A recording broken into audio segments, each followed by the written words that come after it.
A little over 2 million of you watched me talk about my buttercream technique and recipe, and most of you were very verbally upset by it.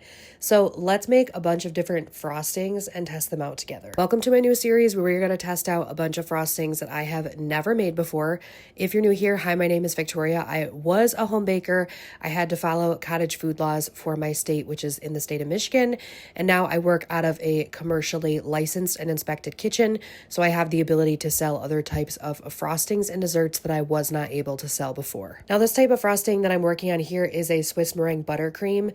I found just a really basic recipe online where I just added my egg whites and sugar into a bowl, added it over a double boiler, and just whisked until my sugar was dissolved and it got a little foamy.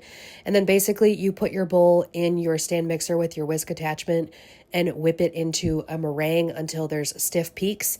And then you slowly add the butter to incorporate it, and then add your vanilla, a little bit of salt, and boom, you have gorgeous frosting. Now, with this being the first time making this type of frosting, I definitely feel like I followed the recipe, but clearly something went wrong, because after I added my butter, even though I did it 1 tablespoon at a time, the recipe also told me to make sure that my butter was a similar temperature to the meringue.